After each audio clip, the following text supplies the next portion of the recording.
Total est prêt à mettre carrément... Lefebvre, député de la première circonscription de Français établis hors de France, candidat à la primaire. Frédéric Lefebvre, merci beaucoup d'être avec nous. Normalement, vous êtes aux États-Unis, parce que votre circonscription, vous, c'est les États-Unis et le Canada. Juste à l'instant, on apprend que Claude Barthelone demande à Denis Baupin, qui est empêtré dans une affaire de harcèlement sexuel, de démissionner de la vice-présidence de l'Assemblée nationale. Comment vous réagissez? J'ai pas de commentaire à faire parce que je connais pas les détails de cette affaire, et donc j'imagine que si Claude Barthelone le fait, c'est qu'il doit avoir des éléments, donc j'ai pas de commentaire à faire. Oui, mais si jamais c'est fait... Mais moi j'ai l'habitude de commenter ce que je sais, surtout quand on touche à des questions aussi sensibles. Donc encore une fois, si Claude Barthelone demande cette démission, c'est sans doute qu'il a des éléments, mais que je n'ai pas. Donc, vous comprendrez que je ne réagisse pas. Sinon, je voudrais parler de votre circonscription avec cet énorme feu dans l'Alberta. Est-ce que, au Canada, est-ce que vous savez s'il y a des Français qui sont impliqués dans ce feu? Est-ce que vous avez été voir les répercussions? Connaissance, il n'y a pas de Français, mais il peut y en avoir. C'est-à-dire que, vous savez, on est dans un pays qui est à la fois immense et où nos compatriotes sont inscrits pour une part d'entre eux au registre des Français de l'étranger, mais pour une grande part, ils ne sont pas inscrits au registre des Français de l'étranger. Et donc, c'est évidemment tout le dispositif de sécurité canadien qui, en l'occurrence, se met en branle dans ce cas-là, et pas un système d'organisation française. Alors sinon, on va parler du feu, mais du feu cette fois-ci à l'Assemblée nationale autour de la loi travail, la loi El Khomri, avec cette probabilité peut-être pour le gouvernement d'avoir recours au 49.3. En tous les cas, on sent bien qu'il y a une volonté d'y aller et de forcer.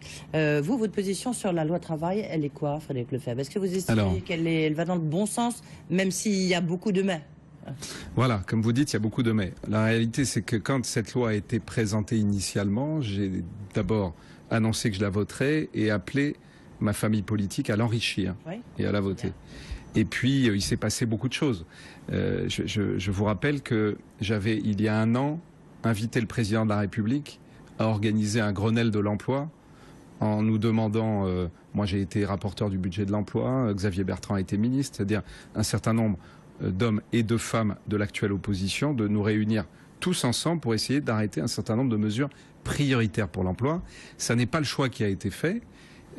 Cette loi, du coup, on voit ce qu'elle génère à la fois dans la rue, en combat à l'intérieur même des partenaires sociaux, puisque les syndicats se battent entre eux, qu'on voit donc une partie des élus socialistes qui se rattachent à tel ou tel syndicat combattent les autres. Donc aujourd'hui, le débat a commencé. Vous parlez de 49.3. Le vrai sujet, c'est que on disait que cette loi ne pouvait passer que s'il y avait certains députés de droite qui la votaient. Donc là, dans l'occurrence, c'est pas le cas. En plus, il y a 20 frondeurs, plus 20 aubristes qui, visiblement, ne la voteront pas. Donc, je suis intervenu dans l'hémicycle en disant à la ministre que si elle était prête, je dépose moi 28 amendements, si elle était prête à enrichir ce texte et à ce qu'un certain nombre d'erreurs ne soient pas commises, parce qu'il y a des amendements un peu fous qui circulent, il y en a pas loin de 5000, mais bon, ça, le nombre ne veut pas ensuite dire que les amendements sont irresponsables. Il y en a en tout cas qui sont irresponsables. Donc aujourd'hui, vous dire ce que je ferai, honnêtement, c'est compliqué. Je suis intervenu en disant qu'en tout cas, moi, je donnais la chance à la discussion dans cet hémicycle.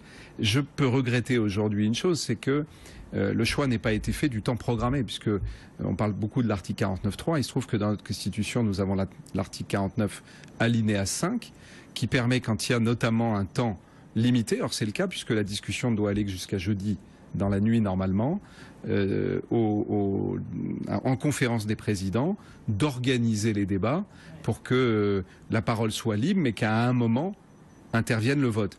Le choix de ce temps programmé n'a pas été fait. À ma connaissance, il n'y a pas de précédent, mais il pourrait encore être décidé par la conférence des présidents. Voilà une question que vous pourriez poser au président Barthelone. Néanmoins, on est en train de s'acheminer vers un 49.3, puisque 5000 amendements d'ici jeudi, de toute façon, c'est matériellement impossible. Donc, à votre avis, s'ils font exprès, enfin, je veux dire, là, en vous écoutant, on sent qu'il y a quand même une tactique. Je pense qu'il y a beaucoup de tactiques de part et d'autre. C'est la raison pour laquelle moi j'ai essayer dans mon intervention liminaire, et je vais commencer à défendre mes premiers amendements, dont notamment un amendement sur le contrat unique, puisque on a la chance d'avoir Jean Tirole Tout le monde a salué. Absolument. Tout le monde a salué que c'était un prix de Nobel économie formidable. Vous aussi, donc. Oui, mais enfin moi je sais pas que moi je défends un amendement dans ce texte pour mettre en place, que j'ai travaillé avec des avocats spécialisés en droit social, avec des acteurs économiques, pour essayer de mettre un dispositif qui soit moderne, adapté à notre époque. Il faut qu'on change de nature du contrat. Vous aviez tout à l'heure un exposé très clair sur l'automatisation qui était fait avec les drones qui vont livrer. Enfin, moi je croise la Google Car depuis maintenant 2 ans et demi à Palo Alto. Vous avez connu la guerre entre les taxis et les chauffeurs Uber. Vous allez voir qu'ils vont être comme ça contre la Google Car. Donc il y a un moment, il faut qu'on se projette dans l'avenir. Il est quand même malheureux que sur un texte sur le travail, on n'envisage même pas cette question du contrat unique. Donc je vais le défendre. Je vais défendre un certain nombre d'autres dispositions. On va voir quelle va être la réaction et du gouvernement et d'un certain nombre d'élus de gauche qui, je rappelle, tout le monde était unanime pour saluer le travail de Jean Tirole. Tout le monde, à gauche et à droite. Oui, mais enfin bon, on a un peu l'habitude. Non, il s'est quand même fait allumer au moment où il a eu le prix Nobel, parce que justement en disant qu'il était très libéral pour le marché du travail, Jean Tirole. Il s'est fait allumer, mais il y a une grande partie des élus de gauche qui l'ont défendu. Oui. C'est un prix Nobel d'économie quand même, Guillaume Paul. On est en train de compter les voix à gauche, mais je voudrais savoir, vous, est-ce que vous voteriez cette loi en l'état, faute de mieux, peut-être que vous me direz, et finalement, est-ce que vous pouvez nous dire quelle proportion du groupe républicain serait prêt éventuellement à la voter, faute de mieux de son point de vue? Pour le moment, j'ai l'impression que personne ne veut la voter, mais ce qui est assez logique, puisqu'on parlait de posture. Quand j'ai appelé à voter ce texte et à l'enrichir, c'est le moment où le gouvernement a commencé à avoir des problèmes avec sa majorité, et du coup, l'opposition, voyant qu'il a des problèmes avec sa majorité, s'est empressée de compliquer les problèmes. C'est bien le changement d'attitude que je préconise si je suis candidat. Notamment, c'est bien pour ça.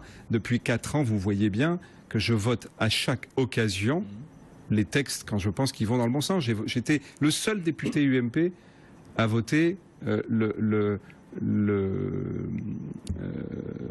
pacte de responsabilité. Le pacte de responsabilité. J'étais le seul. Ouais. Ensuite, il y a eu la loi Macron. Nous étions quelques-uns. Alors, c'est tout le problème de la politique en France. C'est que, en vérité, on explique que la France ne veut pas se réformer, que les Français veulent bloquer les réformes. La vérité, c'est que c'est la droite qui bloque tout ce que fait la gauche et la gauche qui bloque tout ce que fait la droite. Bah surtout à quelques mois à un an pile du premier tour de l'élection présidentielle. C'est bien le problème. Alors, justement, il reste... Nos compatriotes n'en peuvent plus de cette attitude. Vous êtes candidat aux primaires. Il y a tout l'aspect, justement, d'organisation avec le vote. Et puisque Manel Le Chypre est resté avec nous, donc qui a travaillé, du moins interrogé sur le plan Alain Juppé sur son programme économique. Vous, votre programme économique, il serait quoi? Et surtout, pourquoi vous êtes candidat aux primaires? Il est d'abord 12, 13, même vous ne savez plus combien vous êtes. D'abord, vous savez, vous citez ma circonscription, aux États-Unis, au Parti républicain, ils ont commencé à 17. Ouais. Aujourd'hui, il n'y a plus qu'un candidat. Donc, et lequel? Vous en pensez quoi, c'est le système. C'est le système des primaires. J'ai écrit pas que c'est fou les primaires, justement. J'ai écrit un portrait à vos confrères de l'Obs qui me l'avaient demandé en janvier. Je vous y renvoie. Moi, je voudrais parler des sujets qu'on a évoqués tout à l'heure. Sur la question économique, moi, je considère qu'aujourd'hui, on sait que notre modèle social, il est à bout de souffle, puisqu'on sait tous qu'on ne pourra pas payer les retraites d'ici moins de 10 ans. On sait tous que en 40 ans, on est passé de 400 000 chômeurs à plus de 6 millions.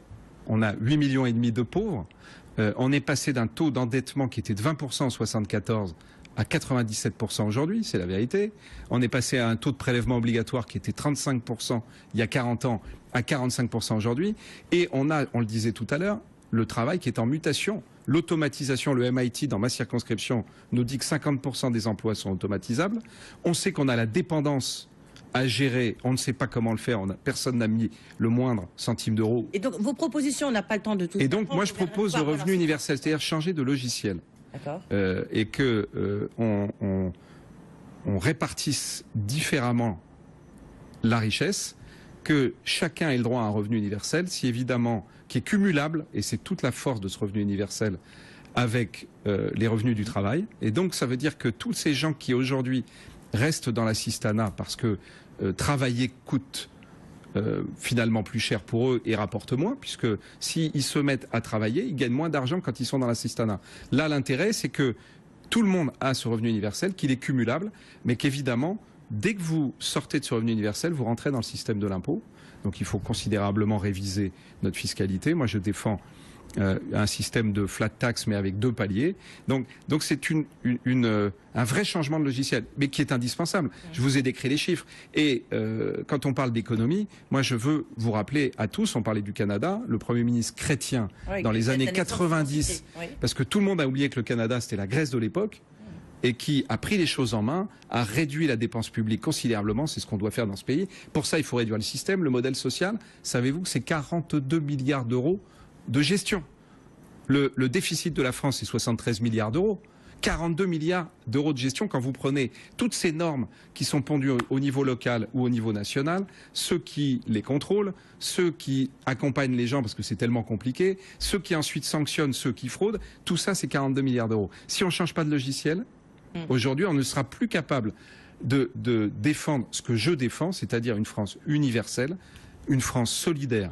Et si on veut, notre système aujourd'hui n'est plus universel, il est très inégalitaire. Juste une question, Emmanuel Le Chypre, par rapport à vous, ce que vous avez entendu d'Alain Juppé, il y a, sur le point de vue RSA, revenu universel, il y a rien hein, pour le coup. Si, il y a beaucoup de choses qui consistent à rationaliser, à lutter contre les gaspillages, contre la fraude, à rationaliser et à donner plus de flexibilité. Mais effectivement, la grande différence, dans moi, ce que j'ai compris de ce que dit Alain Juppé avec les propos de Frédéric Lefebvre, c'est que fondamentalement, Alain Juppé ne change pas le logiciel de l'économie française. Ce modèle français, Alain Juppé, il le garde, il le conserve. Pense qu'il est tout à fait vivable et qu'il est modernisable. En gros.